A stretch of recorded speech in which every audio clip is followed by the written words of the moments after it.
মৰিয়নিৰ অসম নাগালেণ্ড সীমান্তৰ সেউজী গাঁৱত নগাৰ আতংক। মৰিয়নি সীমান্তত নগাৰ আতংকত বিনিদ্ৰ ৰজনী কটাইছে সেউজী গাঁৱৰ ৰাইজে। জিলা প্ৰশাসনৰ লগতে মৰিয়নি আৰক্ষীয়ে গুৰুত্ব নিদিয়াৰ অভিযোগ গাঁওবাসীৰ। এতিয়া নিৰাপত্তাহীনতাত ভুগিছে গাঁওবাসী।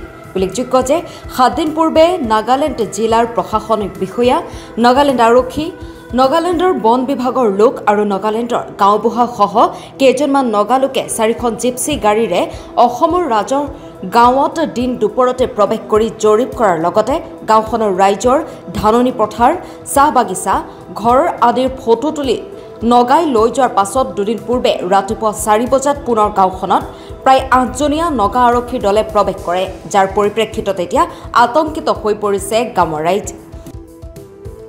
অসমৰ ভূমিত অসমৰ প্ৰশাসনক লগত নোলোৱাকৈ অসমৰ ৰাজহ মাটিত নাগালেণ্ডৰ প্ৰশাসনে কেনেকৈ জৰীপ কৰিলে সেয়া এক ডাঙৰ প্ৰশ্ন।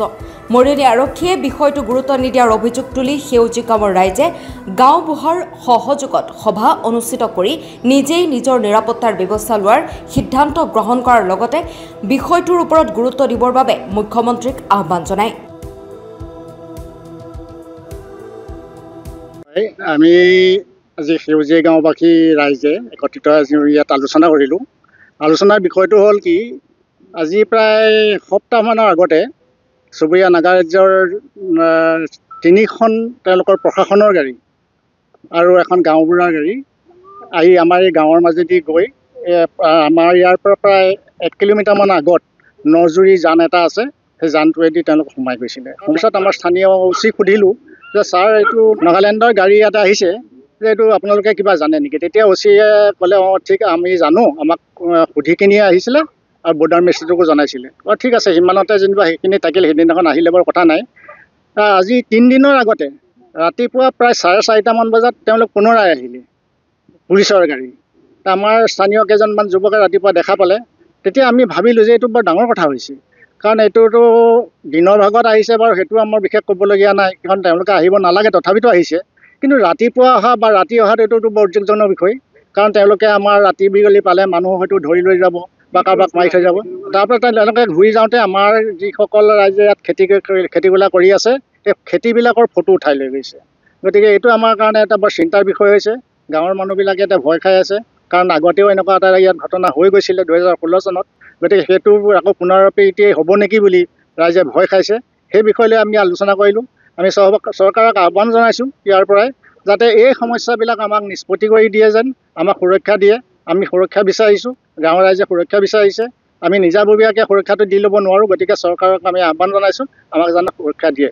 আমাৰ অসম আৰক্ষীক কোনো দল নাই। আমি তেওঁলোকৰ অসম আৰক্ষীক কোৱাও গৈছিলে যে দ্বিতীয়বাৰ আহিলে যাতে আমাৰ অসম পুলিচৰ কোনোবা বিষয়া ইয়াত থাকে বা পুলিচ থাকে, কিন্তু নাই। পিছৰবাৰ আহোঁতেও কিন্তু তেওঁলোকে অকলে আহিছে, কোনো অহা নাই। মাজে সময়ে গাঁৱৰ ৰাইজে নগাৰ কিছুমান ভাবুকিৰ বাবে তেওঁলোকে ইয়াত উজাগৰ থাকিবলগীয়া হয়। আজি 2016 চনত এনেকুৱা এটা কেছো হৈছিলে। স্থানীয় ৰাইজে কেইজনমান নগা ধৰি তেওঁলোকে আমাৰ প্ৰশাসনক চমজাই দিছিলে আৰু তেওঁলোকৰ ওপৰত আইনগতভাৱে যিহেতু চৰকাৰে বিহিত ব্যৱস্থা গ্ৰহণ কৰিলে। আৰু এতিয়া পুনৰ আজি প্ৰায় এসপ্তাহমান পূৰ্বে পুনৰ নগা জিপচি লৈ প্ৰশাসনীয় বিষয়া, গাঁওবুঢ়া আৰু স্থানীয় নাগালেণ্ডৰ মানুহ ইয়াত আহিছিলে বুলি আমি আজি জানিব পাৰিছোঁ।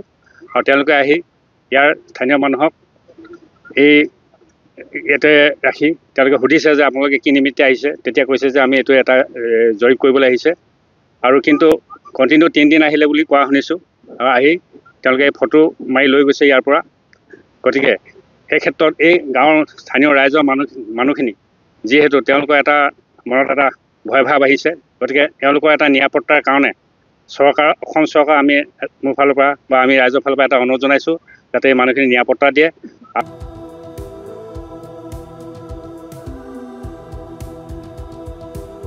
Bureau report, NJ media.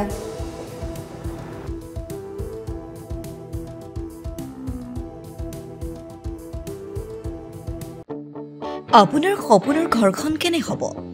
আপোনাৰ সন্তান আৰু আপোনজনৰ সৈতে কেনেদৰে কটাব আপোনাৰ আজৰি সময়? এই সকলোবোৰ সমস্যাৰ সমাধান লৈ শুভম গ্ৰুপে আপোনাৰ বাবে লৈ আনিছে আপোনাৰ সপোনৰ ঘৰখন। 362টা ফ্লেটযুক্ত শুভম গাৰ্ডেনৰ সফল নিৰ্মাণৰ পাছতে 20 বছৰৰ ভৰসা 16টা প্ৰজেক্ট 28 লাখ বৰ্গফুটৰ সম্পূৰ্ণ নিৰ্মাণ আৰু 15 লাখ বৰ্গফুটৰ চলিত প্ৰকল্প নিৰ্মাণৰ অভিজ্ঞতাৰে যোৰহাটত শুভম গ্ৰুপে নিৰ্মাণ কৰিছে দ্বিতীয়টো প্ৰজেক্ট শুভম পাৰ্ক।